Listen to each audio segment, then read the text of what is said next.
Welcome back everyone to Shadows of New York. I'm Josh and I'm going to be deciding what we do with the rest of our unlife. We've just been turned in the last episode, so where do we go from here? No clue. Pretty sure I could stare at my own corpse in her hands from a distance for a moment, somehow. And then I'm alive again. She lifts her mouth from my neck. No wait, I taste blood in my mouth. Was I drinking her blood too? I realize that whatever this was, it's over and I have to bask in the afterglow while I still can. I also immediately understand that I'm going to chase this fleeting feeling for the rest of my existence. Finally, she lets out a whisper which concludes the ceremony. No matter what happens next, don't forget, you're a monster. You were lucky enough to be born into a world of monsters, so don't you ever mourn that fact. Embrace it. Oh, so many shadows. This is spooky. Once again, I find myself in Big Beat Burger. The interesting insights will be, God, I thought we started as a vampire, but we do not. We are now. Familiar surroundings, faces I recognize, mood. Same as it ever was. More excellent reading from this guy. Still, I process it in an entirely different way. It all frustrates me now. Or more precisely, it makes me frustrated with myself. It's like I'm clinging to the remnants of a cocoon I've outgrown. Holy crap! The mullet is more powerful! The mullet has grown in strength and I am way edgier than I was before. Suit and tie no more. Huge Catholic cross. Wow. It's the same with these cigarettes. I don't need them anymore, so why do I keep holding on to them? Fucking hell. It's like I refuse to accept that I'm something better than I used to be. A vampire. Just 2 nights ago I met Karen. She embraced me, by which I mean turned me into a kindred. She calls herself my sire and me her child. Childer? I flip-flop between the two. I don't know if people here are familiar with vampire things if you're on my channel. Perhaps you are. I do them occasionally. Just dip my toe in every now and again. To blood, because vampires. Drinking blood, manipulating humans, bending steel. What? Controlling shadows? Hell yeah. Tonight I expected more lessons. Instead, she just told me to go out and enjoy myself. What's the catch? I asked. To which she responded, I might kill you if you prove to be a disappointment. There are a few rules. I have to uphold the Masquerade. I can't contact anyone I knew as a human. I can't let anyone realize I'm not human anymore. Can't embrace anyone, and so on. Otherwise, I'm free to do whatever I want. But for some reason, the first thing I did was come back here. Old habits die hard. Karen is probably watching me from somewhere even now. The way I understand it, tomorrow night she is supposed to... Whoops! Let's see if we can get the log up here and see what she was saying for tomorrow night. Not the dictionary. Tomorrow night she is supposed to introduce me to the Camarilla, a local society of vampires. Turns out that they're the ones who have been systematically ruining my life lately. All a part of some secret evaluation that I barely passed. Just imagining the reach they have makes me dizzy. After they destroyed the old me that I barely cared about, Karen rebuilt me anew. On one hand, her test left some scars that will take time to heal. On the other hand, maybe I should just be grateful. I'm snapped out of my thoughts by a sudden scream. Some douchebag yelling about his French fries not being salty enough. He sounds salty to me. I think this is my cue to leave. Permanently. Goodbye, Triple B. Hope I never see you again. I'm destined for greater things, you see. Time to swing a little more of the devil's dance floor. Dance macabre, or the rise of swiping right. This Tinder addict smells like a bit of a loser. I want to be intellectual, a perfect source of nourishment. I like the glasses and the cute hair though. Do I want to nom on someone or go dancing? Wait, no! Seeing as Bloodlines 2 is delayed, we need to do the funky dance. Let's do that. This club reeks of death and I love it. This looks a lot like the club where my Coteries of New York character was hunted for, I guess? I've been here quite a few times, but I've never seen anything this breathtaking. Everyone around me is whacked out of their minds and they keep dancing madly. The spirits dance beside them. Spirits? Spectral silhouettes phase in and out of existence, becoming more visible the more intense the music grows. It looks like a bizarre ritual, a profane mass. I notice it's the voice samples the ghosts react to the strongest. The most suggestive ones cause them to appear distorted, even tormented. Spectre. Ooh, which I think is what they sound like. Pretty convinced. It's as if something was struggling to be born out of the harsh sounds, and the dead were hoping to be reborn alongside it. Ooh, this is a groovy beat. I want to shake my booty. I'll stop. I lied, I won't. Desire for something far beyond their reach, probably the same as when they were alive. Sometimes the living dancers spot their dead counterparts. It's usually the most manic ones who notice something out of the corner of their eye for only a split second, and never realize what they've glimpsed. Some apparitions dance to a completely different tune than the rest of us, and ones only they can hear. So those seem the saddest. Aww. The spectacle is eerie. At times it's unbearably melancholic. Above all, it's beautiful. I keep on moving to the rhythm until I reach a trance-like state, and then something even stranger happens. Every now and then, when I brush against someone, a fragmentary vision appears before my eyes. A car burning on a freeway, an outstretched hand in the depths of the sea, a man jumping out of a skyscraper window. Memories of the past? Preventable visions of the future? I have no idea what it means, but I'm strangely eager to find out. Oh my god! How powerful is she? Has she got Auspex? Has she got the vision? Has she got supernatural insight? That's cool. As well as all like the regular stuff that she mentioned before. Oh hey, nice shoulder pads. What's up? And then there are dancers like her. Ones that aren't ghosts, humans, or even vampires. There's something else altogether? Oh no. Oh, if it's not a vampire or oh god, is she a werewolf? I hope she's not a werewolf. Or a mage, that would be terrible. You don't want to meet those. This is new world, it's full of mysteries, and I plan to get to the bottom of them all.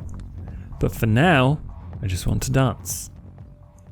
Who the hell was that girl with the buns? The buns on her head, and the buns elsewhere.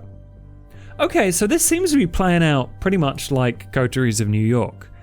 In terms that we can like do 2 things per night, but I assume before we have to rest, which is interesting. Do I eat?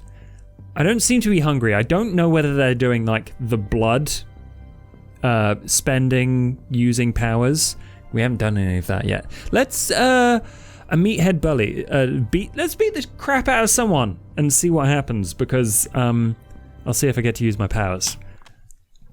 2 men are facing each other in a dark back alley. One of them stands with his back against the wall, his chest heaving as he's struggling to catch his breath. Oh god, can I do a New York accent? Let's find out. People! Anybody out there? I'm being robbed! A brawny, rugged guy is yelling at metal staircases with a theatrical incredulity in his voice. With a lively step, he dances around an older man who's having trouble finding his footing. What is this bullshit? Oh, so now you can talk. Good, because I'm dying to hear what you did with my wallet, Holmes. Well, I have no idea what you're talking about. The goon starts prancing around like a Muay Thai boxer. He's smiling, but his eyes send a clear message. You're cornered, buddy. Don't even try to put a fast one on me. Come on, homeboy, you want to twerk an average Joe on the street? He's turning into one of the Looney Tunes. But a fighter recognizes a fighter. It's like an animal thing. It's an instinct thing. You got some moves on you. You're like a shit, but you're a black mamba. You're like shit. You're like a black man. What? Lightning fast reflexes. He starts shadowboxing for a moment. This fucking nerd here with this hyperactivity. That man's definitely got energy to spare. However, I'm like a king cobra. You met your match. 2 apex predators now locked in a battle. Oh, so you're saying snakes? That would explain something. Before he's able to finish, a sucker punch knocks the air right out of his lungs. The old man slides down to the wall. Before he can let out a groan, he's interrupted by a brutal kick to the chest. That's what I'm talking about! A fighting spirit, even when you're cornered. Ugh. Take a seat, deep breath, collect your thoughts before you speak up again. Remember where you put my wallet now? I think I'm pretty sure you broke my rib. Eye for an eye, a rib for a ribbon. Biblical punishment, it's only fair, homie. Fair? At least admit, this is a mugging. Wallet my ass. Still in denial? Okay, let's see, say, oh god, where's this voice going? 1 second. Lip corners really far forward. It's a very urban sound. You see in my oral posture, that my lips are doing a lot of the work. My lips are doing a lot of the work. Okay, we got it. Hey, I'm walking here. Admit what? That this is not about proper compensation. This is robbery. Look, buddy, this is beginning to bore me. Unless you want me to go all on Anderson Silva on your ass, give me what I want. Anderson Silva? Yeah, Anderson Silva, a flying knee meat in your solar plexus, the man, the myth, the legend. Brazilian Jiu-Jitsu, Thai boxing, Western boxing, Taekwondo, Wing Chun, Capoeira combined in a single fighting style that can only be described as straight up murder. The hell is going on with this absolute conker brain? I've been studying the glorious singularity that is Anderson Silva for years. Every move I have, I owe to him. So if you don't want this snake to turn into a deadly spider, show me the money, honey. Summer 2013, Las Vegas. Huh? Watched it live on pay-per-view. Weedman saw through all of Silva's tricks, whooped his ass, broke his spirit, showed him for 40 years. The man hasn't been the same ever since. All the empty showboating, hollow taunting, drunk his own Kool-Aid. Jesus, of course you idolize him, arsehole. For a good minute, the goon silently looks down on the whimpering man at his feet, chewing on his lower lip, while he finally speaks up. His voice betrays an intent to kill. You know what, homeboy? Screw the money. This is a matter of honor now. My thoughts exactly. Ha! He raises his fists. We got ourselves a mixed martial arts expert here. Huh? For your own sake, I hope you can back that talk with some self-defense skills, homie. This is so pathetic. Oh my god. Boosting your self-esteem by beating up an injured old geezer. God damn, you're pathetic. He jumps at the sound of my voice, turns my way in the blink of an eye, and immediately assumes a combat stance. His reflexes are sharp. Looks like he has at least this much to back up all his bravado. Wannabe Anderson Silva's face betrays utter confusion upon seeing me. He's got no idea how I managed to sneak up on him. I don't blame him. I wouldn't be able to explain it myself. It feels like I became one with the darkness, my pure consciousness traversing a dusky dreamscape, jumping from one shadow to another as if they were different trains of thought. I think of some experiences I've had with psychedelics. Every blink an adventure. I went outside of this alley, blink. I was above the alley, blink. Now I'm in front of this guy. And he pisses me off. The older man slumps down. Looks like he was trying his best to keep it together and gave up once the cavalry arrived. The goon regains his composure and barks at me in an overly gruff way. The hell you sneaking around here for, chica? Move along, this is between men. Not anymore. His fist turned towards me. I'm serious and an equal opportunity ass kicker. Oh, such a fucking cliche. This dude deserves to have his head caved in. I respond to the threat with the brightest, most innocent, virginal smile I can put on. So you're into shadowboxing, huh? Oh, I was wondering if they were going to pun that. So cheesy. If you're going to be an edgelord, you got to be the cheesiest, most punniest edgelord. So let's go to it. Something comes over me. I can feel the darkness embracing me, whispering sweet nothings in my ear, pumping me up for what's to come. Crane kick, lower spinning sweep. Let's just put him on the floor. I've always wanted to try this. I zoom in, duck below his fist and sweep him off his feet with a powerful roundhouse kick. It's probably the dumbest, flashiest thing I could have done, but I'm feeling more confident than ever. He flies into the air, only managing not to fall because of his wall behind him. I know what he's thinking. I should have blocked it, and he absolutely should have. But instead, he just flailed his arms helplessly, as if he suddenly found himself in front of an oncoming train. A primal expression of fear that suddenly and completely took him over. I don't know how I look right now, but judging by his expression, my best guess is like the gaping maw of some primordial beast. I follow up the surprise attack with another punch to the solar plexus, or at least my nearest estimate. Once again, the effect terrifies even myself. Looks like my hunch was correct, and I hit the right spot. He falls to the floor, whining like a wounded animal, tears streaming down his face. I let him collect himself a bit, and then grab him by his chin. Learn to choose your battles, homeboy. She's posh now, sorry. Let me go! For Christ's sake, let me go! I kick him in the direction of the alley entrance. He staggers off, quickly disappearing from my sight. I check on his victim. Looks like he's conscious. Wow, you whooped his ass, girl. He hasn't noticed anything out of order. Good. I was getting worried I might have overdone it a bit. A woman did say that keeping a low profile will be crucial if I want to survive. You alright? Need help? He managed to stand up. His smile is strained, but it suggests he's fine, or at least trying his best to seem fine. No, you gave me all the help I needed. And then some. Thank you, miss. What's your name? Jessica? Yeah. Thanks, Jessica. I was worried for a second, but this asshole's bark was worse than his bite. He's probably in worse shape than me now. I guess that counts as a victory. I better get going. My wife is probably worried sick, but before that, if there's anything I could do to repay you... Wallet, please. Haha! Should we... I sort of decided that we should do an arsehole run. Yeah, there is. Wallet, please. Gives me a puzzled stare and I laugh uncomfortably. Then he realizes I'm serious and goes pale. Not this again. You may have gotten lucky with that washed up silver wannabe, but I'm basically Joanna Jedrzejczyk.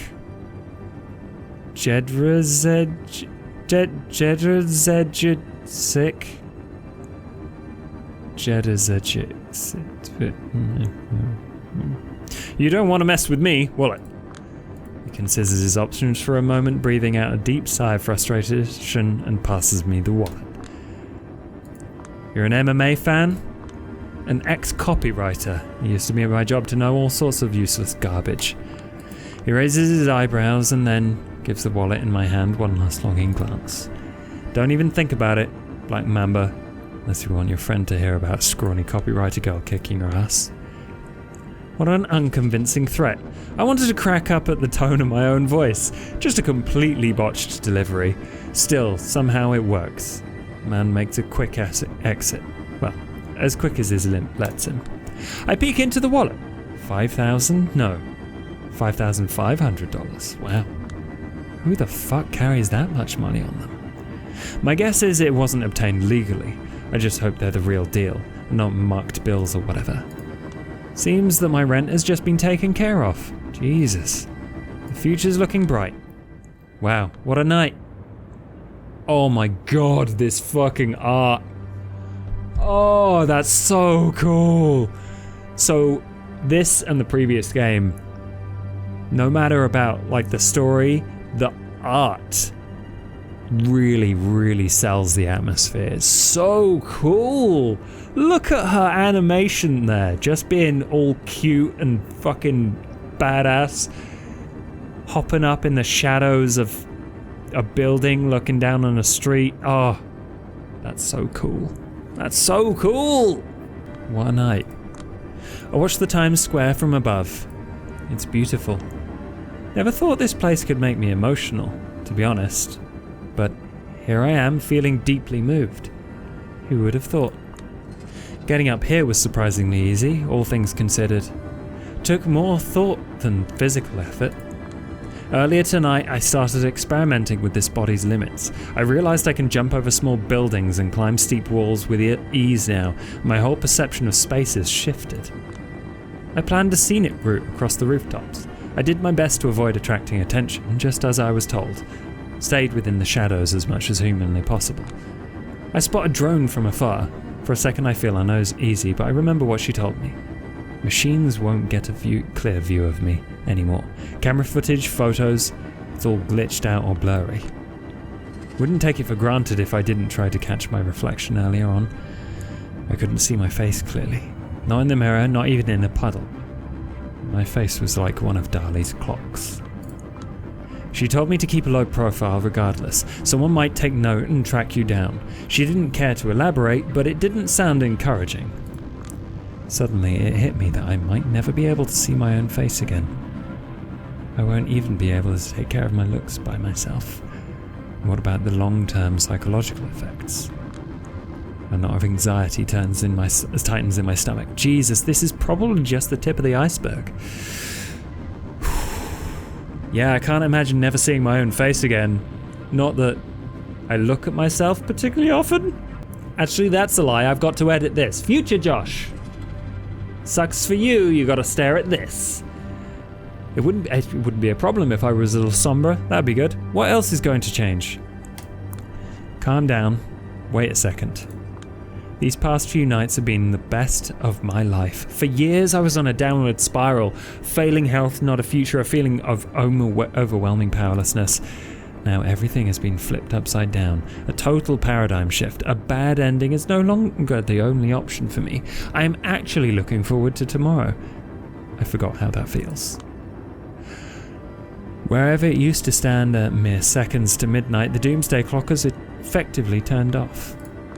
A cold breeze brushes by my cheeks. As stupid as it sounds, I choose to read it as the world telling me to chin up. I can bend anyone to my will. I am capable of superhuman strength. I'm a master of the shadows. I can even pay my rent. In Brooklyn, of all places. I can do anything. Tomorrow night, I will be introduced to my duties. If everything goes according to plan, I will become a New York City representative of Clan Lasombra, whoever they are. Whatever that means. I have no idea what to expect. But tonight is tonight. I'm free. All my worries from a month ago feel like they belong to someone else. Finally, things are looking up. Hell yeah! It's the name of the game! That's what we're doing, March 2020. Oh no, we're back in Big Burger. Back at it again, Big Beat Burger. Familiar sounds, familiar smells, familiar faces. Yet again, I'm recalling that night when everything finally seemed to change for the better. Oh my god, she's so goddamn cute. The shadowy like badass thing is worked out really well for her. She no longer looks like like a 90s punk or a mod maybe. Anyway, yet again I'm recalling that night when everything finally seemed to change for the better. I thought you weren't coming back here. Breaking your promises already. I mean, it's not like I wasn't expecting everything to go back to the old depressing normal. Even in the thick of it, the rational part of me recognized my state as temporary. With these highs, there is a hope it won't end. Or maybe that's an ego death. Or maybe that's an ego death. Or maybe that an ego death will finally occur. Be satisfied, you stupid fucking bitch, I command you! Here's all the logical evidence for why you should be satisfied. Here's the obvious direction for your life. And here's a detailed explanation of how you should treat the people that care for you. No dice. I always fall back into the same old habits. It's like they were encoded deep in my DNA. The aimlessness, the powerlessness, the spiritual exhaustion. These goddamn fast food trips. The stupid fucking self-loathing, now amplified whenever I drink somebody's blood. Maybe I should just blame it all on the misfortune of my birth. You do this social climbing and you dissociate, and then you are just untethered, constantly frustrated ball of dumb desires. Except I'm sort of immortal right now, and I need to figure out what to do next. What shall I do with my next eternity? Who on earth knows? Someone's gonna try to get you to do something. I watched this obscure Asian movie once. Eli Lema Sabachthani, starring Tadanobu Asano, one of the coolest guys in the world. He plays this Merzbow-like figure, a legendary noise musician. Okay. There's this mysterious virus spreading around the world, causing despair and mass suicides. A rich CEO's granddaughter gets sick and longs to die, so he spends a fortune searching for the cure. Turns out Asano and his friend, played by this violent onsen geisha guy, are traveling through Japan, searching for the corpse-strewn towns and fields for any unique item that can produce beautiful sounds. As it turns out, the avant-garde walls of noise they create are able to heal the infected. That's weird. Clearly Julia is super into the art house. That has been established already, but yeah. The CEO begs the band to help, offering them all the money they want, but for some reason they refuse. Though a series of flashbacks, concerts and vignettes, mystery unfolds. Eventually we realize that Asano's music is not just a remedy, it's also a cause of the virus. Whenever it connects with people, they get this hunger for more extreme, more novel experiences. Then eventually they hit a wall. Nothing can satisfy them anymore. They lose their will to live. Not even the musicians are spared from this curse. They know the end will come, sooner or later. The girl is saved by a mind-blowing concert, but the tragedy is merely postponed, not averted. Oh, I got an itchy ear. That wasn't written down, don't worry about it. The last shot of a Jesus-like Asano silently considering his role as savior and destroyer stayed with me. The form of the film is abrasive, little to no narrative coherence, some weird cartoonish creative choices, the Japanese noise soundtrack, the very freeform and hard to understand weave of themes. But at this point, movies like this are all that truly connect with me. I'm the New York City representative of the Lasombra clan now, also known as the Night Clan. They're masters of shadows who cast distorted reflections and make modern tech go haywire in their presence. Last year, a few months before I was embraced, the Lasombra had joined with the Camarilla, the biggest and most traditional sect in the vampire world. The two groups actually used to fight each other, but our leaders found some intel that made them reconsider their strategy, so they sent a diplomatic mission to parley with their historical enemies. The deal they got in Chicago was simple. An unlife for an unlife. For every Lasombra vampire allowed in the Ivory Tower, one Lasombra vampire has to meet their ultimate end. I still remember the name of the woman who met her final death so I could begin my own life. Her name was Hester Reed, a sworn enemy of the Camarilla, a guerrilla fighter who spent decades opposing them. Is Hester Reed? I'm gonna quickly check the White Wolf wiki because I don't recognize Hester Reed. Oh, she's in here. She is in here. She is Sabat. She's from New York, and she's 10th generation. Interesting. Okay, she must have, where did she come from? New York by Night. Okay, cool. I'm assuming that at some point there'll be an official New York by Night setting book, but I've not heard about that. Anyway, her name was Hester Reed, a guerrilla fighter. She was someone with far better principles than mine from what I've gathered. Well, whoever she was, her execution by my sire served to convince the NYC elites to give us Lasombra a chance. Then they set out to look for a mutually agreed upon candidate who become the clan's rep in the city. My sire searched for someone who gave the impression she was more than she appeared. The local court was looking for something. For someone they could walk all over. After long negotiations, they decided I was a good compromise. They proceeded to systematically destroy my entire life, just to make me show I was psychologically strong enough to join their ranks. The Turncoat Special, they called it. Somehow I succeeded. And it eventually led me right back to where I started. Sigh. Ooh, I probably shouldn't sigh. You don't say sigh? Probably don't say sigh. I stopped writing and put my pen down.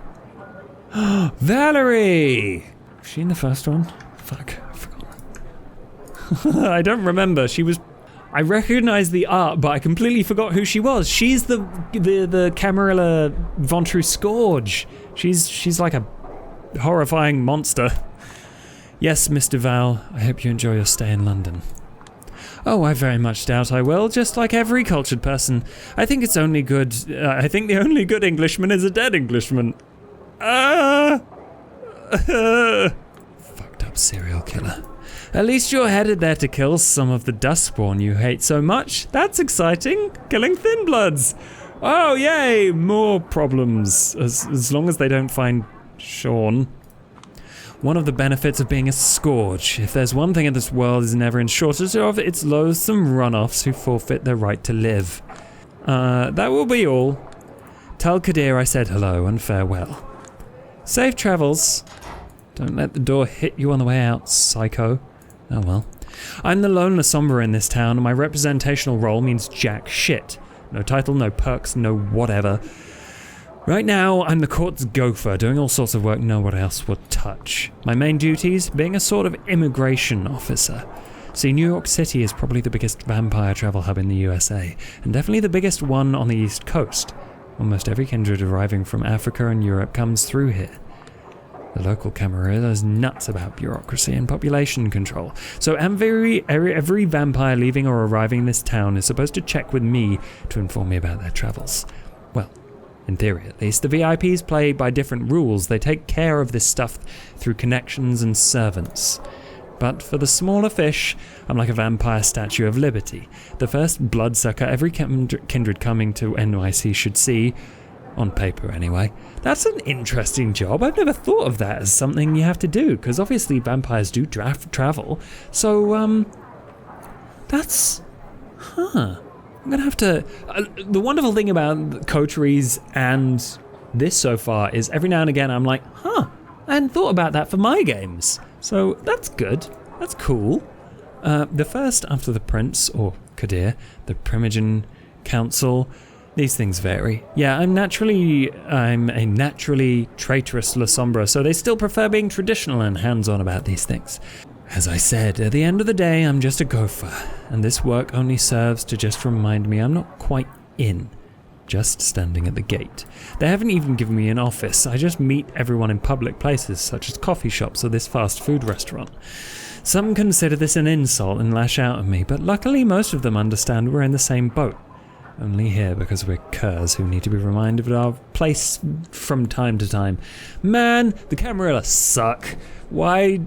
Yeah, I love that the law has changed so that at least some of the Lasombra are trying to join the Camarilla and be ingratiated with them and like work with them properly, but man, Camarilla suck. Why would you want that? Speaking of, my last client is 15 minutes late and I still have more errands to run tonight. This is getting irritating. To be honest, I should just find myself some respect and leave. But I won't. My sorry upbringing left me with this stupid sense of responsibility. 10 more minutes pass. Eventually, an unfamiliar woman appears by the door. She tells someone to stand by the door and walks in. Oh no. So this is the character they teach. Oh god, okay, let's just do it.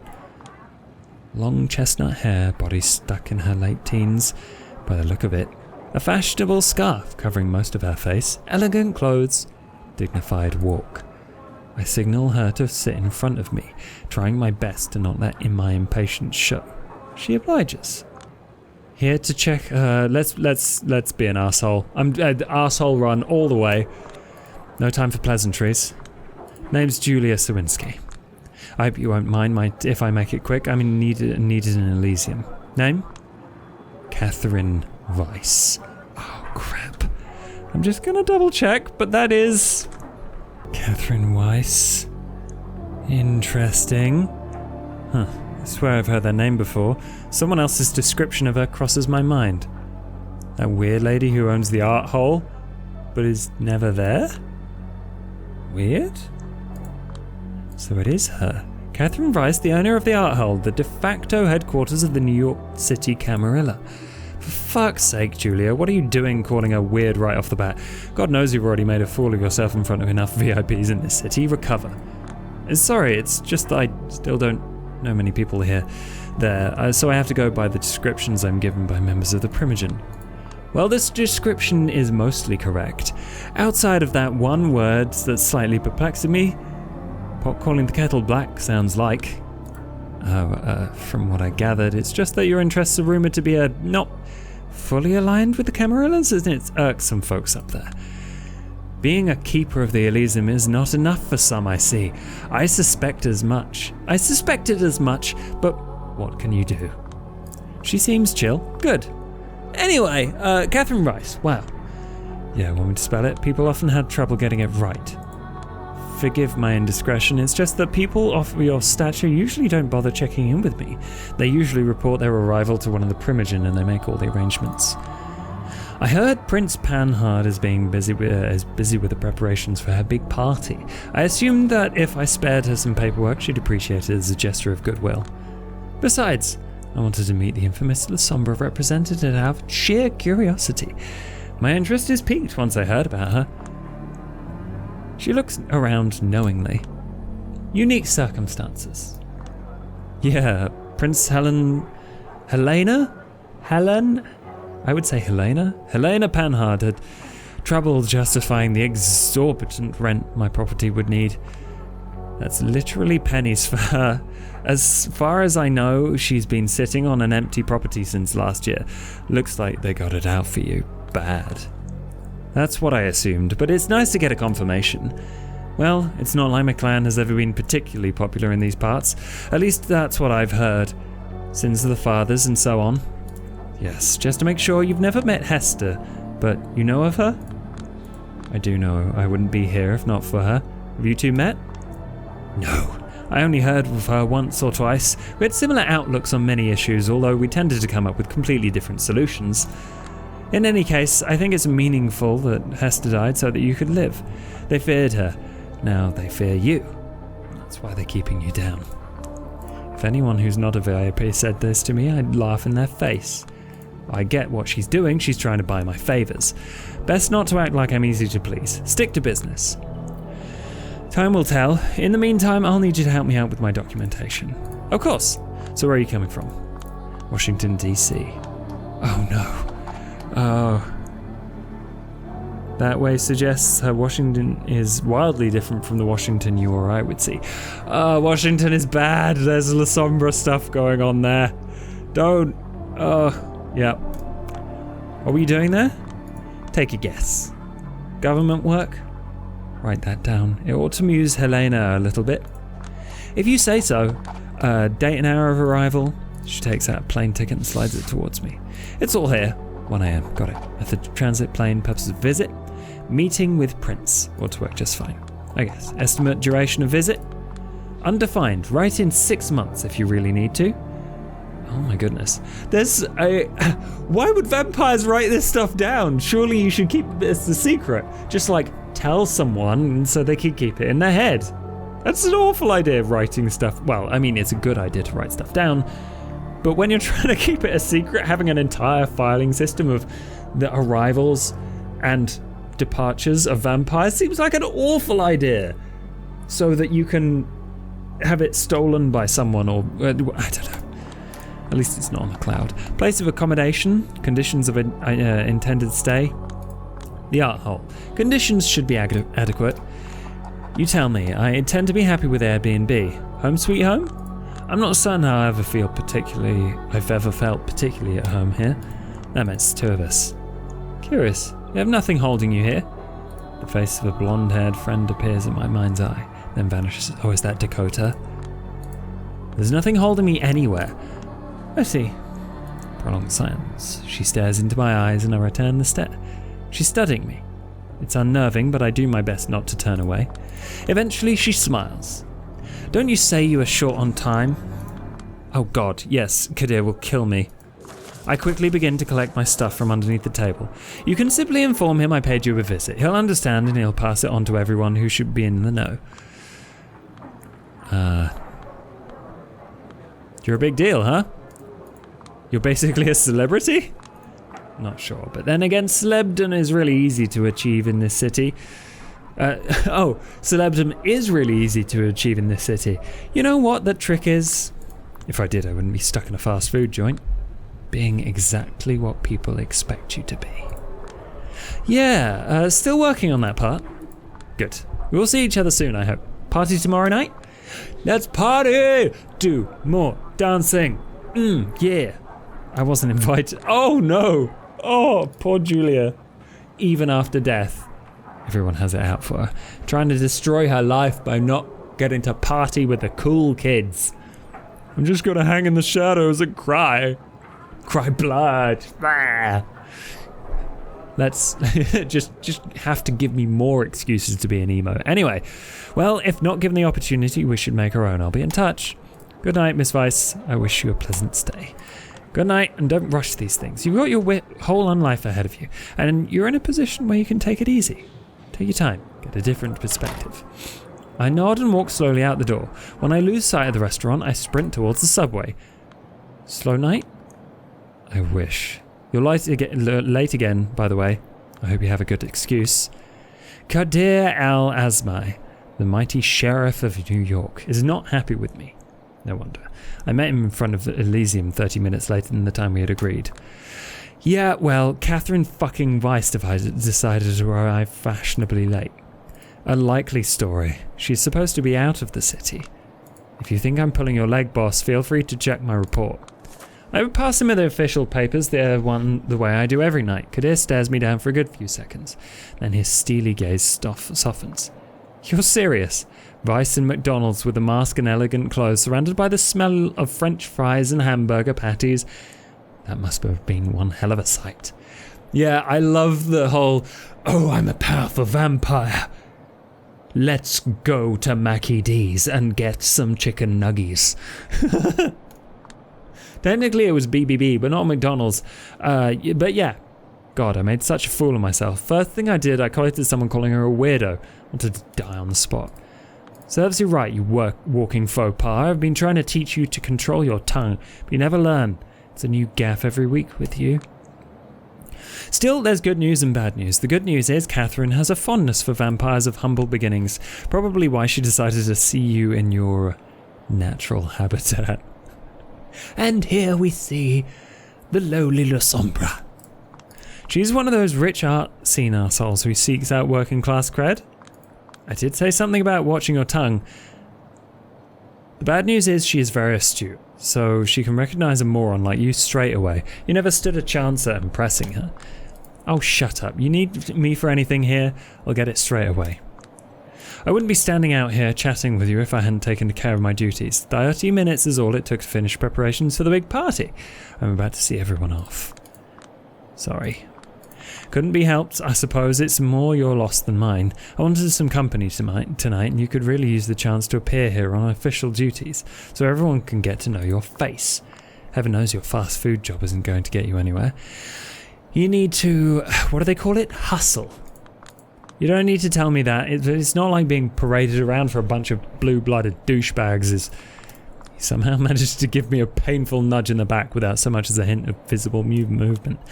Language, you fool, they're coming out. Just stand here in silence for 5 minutes and focus on not embarrassing yourself any further. Will you? That sounds about right. Oh man, Julia. I feel like we're connecting here. The first two silhouettes appear. An old man in a wheelchair pushed forward by his young servant. Haven't seen any of them before. Ooh! He's new. I didn't recognize him. Mr. Payne, the night is still young. Hope you find the rest of it pleasant. Payne, the wheelchair, heard about him. Addison Payne, one of the American criminals' main connections to the government and Wall Street. Disabled in quite a few ways, needs a servant to communicate. I'd be full of resentment if I was embraced in this condition, but apparently Payne is nothing but grateful for his immortality. He keeps writing fervent defences of the traditions and Camarilla customs. Let's do what Kadir says, because I respect Kadir. Personally, out of character. Good night, Mr. Payne. He wordlessly shakes Kadir's hand, but doesn't deign to acknowledge me. At least his servant gives me a small bow. I return it, they leave. Kadir turns to the next person leaving. Hi, Regent. Can't wait to see you in your outfit. Spare me, Sheriff. These fancy dress-up parties caused me enough suffering without your help. I can only hope you haven't conspired with Helena to embarrass me with this gift. Hey, Tremere! I can't wait to see more of Aisling. I didn't do, what was his name? Anton? I didn't do the coteries for the Tremere guy. She points to a shrink-wrapped set of clothes she's carrying inside her coat. Kadir smirks briefly. I didn't have to. And as you well know, Prince Panhard displays a considerable foresight in the matter of party planning. Yes, if there's one thing she's deathly serious about, it's frivolities. A recognizably mortal quality, especially for a prince. We ought to celebrate it, not oppose it. Don't worry, Sheriff, I'm a big girl who knows her etiquette. I will play your game, amuse the crowd a little bit, and return to my study as fast as possible. Aisling Sturbridge, High Regent of the Chantry of the Five Boroughs, a hero of the Battle of New York, the biggest warlock in town. Could be a prince herself if she didn't have her eyes on a bigger prize.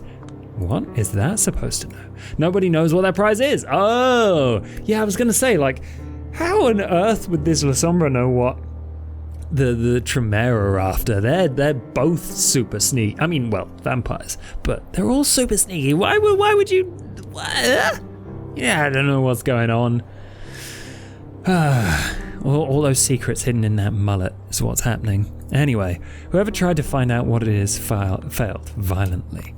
Oh, I'm sure you're going to have fun, Miss Sawinski. Here. Miss Sawinski has just informed me Catherine Weiss is back in town. It's safe to assume she will join our festivities. You're kidding me. She did say she will attend the party. It's not safe to assume. It's certain. She told me she will be here tomorrow night. Weiss, excellent. I'd love to catch up with her. The barely concealed venom in her voice clearly suggests that in fact, she'd hate to catch up with her. The narrator's just like, she didn't. Jess, it looks like tomorrow night will be very special. But for now, I bid you adieu. And she's gone. Is there some kind of story between Aisling and Weiss I should be aware of? You could say that. She once attempted to call for a blood hunt on her. Oh, wow, why? I've heard 5 different versions of the story and all of them seem plausible. Catherine's relationship with this city is odd, to say the least. But hush for now. He's obviously trying to kill the conversation, and an appearance of Thomas Arturo gives him a perfect way out. Mr. Arturo. Al-Asma, keeping up the good work, eh? You suck. Arturo, you're the absolute worst and I hate you. Of course. Thomas Arturo, an architect by trade, he's a herald.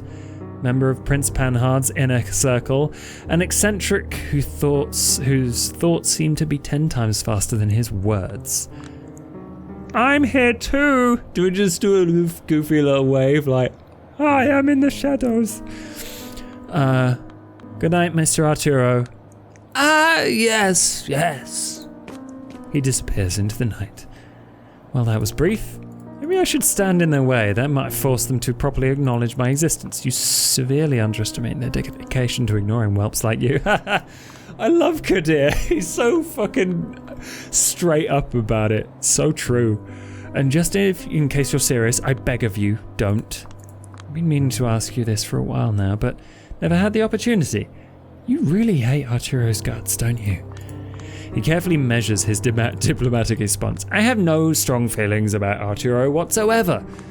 Yeah, well, considering you're always listing positives about every local camera representative under the moon, you might as well have called him a cunt. Language, whelp, and as for Arturo, I will share my opinion about him as soon as I come up with one that sticks for more than a week.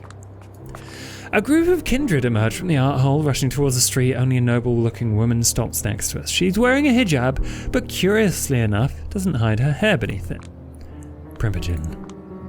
If you were rude enough to stare, you'd quickly notice the clothes serve mostly to cover up her horrifying scars. Samira. Is she a Primogen of what?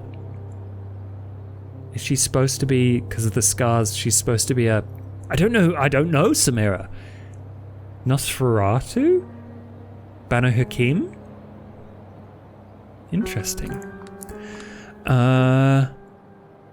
Samira is one of the few NYC figures who hasn't been an arsehole to me yet. Still here. Does the prince require a clan of the hunt? The clan of the hunt? What? Oh, it is Banu Hakim. I have never heard them called the clan of the hunt before. Huh. Assassins. Love the Banu Hakim. They're so fucking cool. Yes, I advised her that no matter how hard she tries, she didn't expect me to wear a different costume tomorrow night. She is the Banu Hakim Primogen. Just like the Lasombra, their clan was independent from the Camarilla until relatively recently. However, they negotiated a better deal than we did. They have a Primogen, for one. Hailing from the Middle East, the Banu Hakim are drawn to the practice of justice.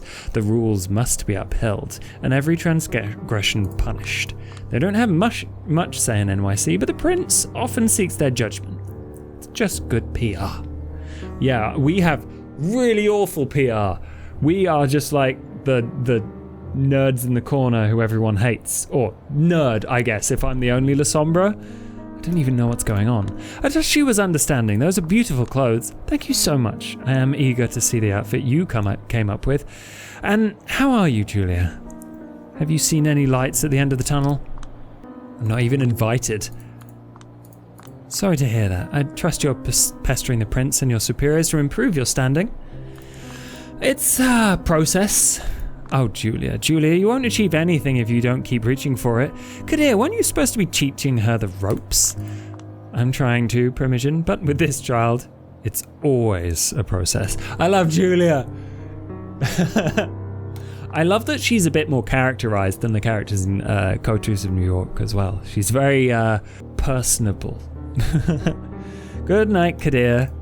Good night. Have a safe trip. The art hole has been almost empty by now. You like her, don't you? Stop with your class clown act, whelp. It only serves to reveal deep insecurities. Wow, that's harsh. It's factual. Or as harsh as you claim. She did tell us both to call her Samira, but you're still keeping your distance with that Primogen shit. Watch your profanity and don't project your fantasies onto me. I won't give you a lesson about professional boundaries, but I suspect the way you eventually learn will be extremely unpleasant. Carter van der Weyden? What is going on with this fella? What is that face? That seems very Lasombra to me, or maybe just Malkavian? Even though I'm constantly pestering, Kadir's composure is unshaken. His response comes swift and unfazed. Not at all, Mr. Van der Weyden. Van der Weyden? Heading back to your office. You know me, my dear sheriff, where else would I go? That's curious. No content. He's Malkavian, yep. Called it. I don't hear Kadir address him as such. Hope to see you tomorrow night. Oh, I will absolutely show up, provided I can. But just in case, I have already apologized for not making it to the prince. Simply drowning in work these days. The rhythm, tempo, and intonation pattern of his voice is so familiar. Half of it sounds like JFK, the other half exactly like Barack Obama. Oh, I'll give that a go. It always feels so fake. He's old money, of course, comes from a long line of Dutch merchants who originally settled in the New York region. Runs a wildly successful law office. Rubs elbows with elites of both kindred and kind varieties alike. He seems perfect in every way.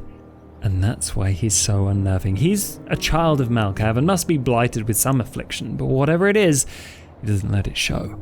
Hard not to wonder what he's hiding. The celebrations are planned to last a week. Surely you'll find the time. I pray I will. my good man. I pray I will. In case you need to reach me, you know where to find me. Have a good one. Oh, that's really hard. I can't do a Barack Obama, that's for sure. It's, have a good one. Yeah, I can't do it. It's bad. He doesn't even register my presence before leaving. Sometimes I think they're all still hoping I will simply go away. As Carter drives away in his limousine, Kadir shakes his head. You wanted to hear about which member of New York City Camera I dislike most? Yes? He shoots me a knowing glance and smirks. Too bad. They're all my dear colleagues, and I deeply respect every single one of them. Sure you do. Wouldn't want to blurt out something that could lock you out of Mr. Van der Weyden's legal services, would you? You ass kisser. I do expect to find myself in need of a good defense attorney when my broke, incompetent, and foul-mouthed assistant finally pushes me over the edge. Rude. Do you need me here? I still need to swing by St. Patrick's tonight. Don't worry, we're almost done. The prince is coming out. The captain is the last person to leave the ship, huh? As long as it's not sinking. The Big Kahuna! As someone I once knew would call her, the de facto ruler of New York City and a self-professed patron of the arts. Kadir, a penny for your thoughts. I don't know. Let's just roll with it. You should be pleased to hear the High Regent is resigned to her fate, my prince. Mr. Van der Weyden is decidedly not. I suspect he will be too busy to join the festivities all week through. Excellent. She turns to me. Miss Sawinski, weren't you supposed to accompany our good sheriff in his duties tonight? There was an unexpected change of plans. Catherine Weiss is back in the city. Catherine is here. Now that's a welcome surprise. Well, what does it have to do with you, Miss Sawinski? She wanted to amuse herself. It looked like she wanted to meet me and amuse herself by seeing the way I operate. If I can guilt trip her about my current standing, I absolutely will. Ah, so the two of you met in a fast food restaurant, my prince. I see. Just like, oh no, what have you done? Helene rubs her eyes. Catherine and her love for proletarian amusement, I suppose it will be a source of amusing anecdotes this week. And my corgis will not be caught dead in there. If we want to avoid these situations in the future, it might be a good time to discuss offering Miss Sawinski an office of her own. We'll get to it eventually. There are more pressing matters at hand. The festivities start tomorrow and there's so much to do. Make sure the arsehole is secure before leaving. Certainly, my prince. Have a good night. Good night, Kadir. Good night, Miss Sawinski. We'll talk about your work soon. Don't worry. Of course. Good night, Prince Panhard. A chauffeur escorts her to a limo. There's awkward silence between me and Kadir until the car disappears around the corner. I love how all of these people have been just kind of wheeled out in front of us, so we get to meet all of these people. There's a lot going on in the city. I don't know how long this game is compared to Coteries, but there are a lot more characters than I expected, so that's new, that's interesting, and I wonder if we're going to end up with a coterie, because at the moment Julia's all alone. A penny for your thoughts, Sheriff? I'm certain an image of a keeper of the Elysium stuck in a fast food restaurant will linger in the Prince Panhard's mind. You're far closer to your goal than you were a few minutes ago. I'm pretty sure I've heard you say something to that effect a few times now, and I stand by my words. Rome wasn't built in a day, Julia. As a Camarilla loyalist, don't you think it sucks that the Ivory Tower is so hell-bent on showing disrespect to my clan? They're actually willing to make fools of themselves in the process. We've all had to endure our own hazing rituals, but yes, the current situation is not ideal. At least Kadir's with us on this, oh my god. Whatever, you need a hand closing up the Elysium. I'll manage, it's getting late. Better run. Some shadow in Chicago is probably impatient to get a copy of the reports you've given me. You pleased one master, now it's time to please the other. Yeah, here's the thing about working for two masters. Neither of them really think of you as your own. Their own, sorry. I have done a lot of talking in the past. An hour! This one's run a while.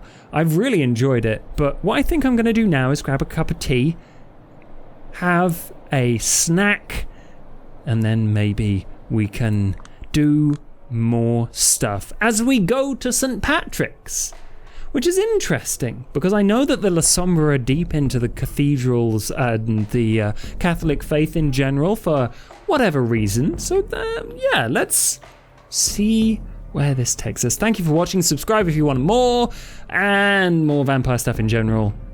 Hope you've enjoyed, but until next time, goodbye.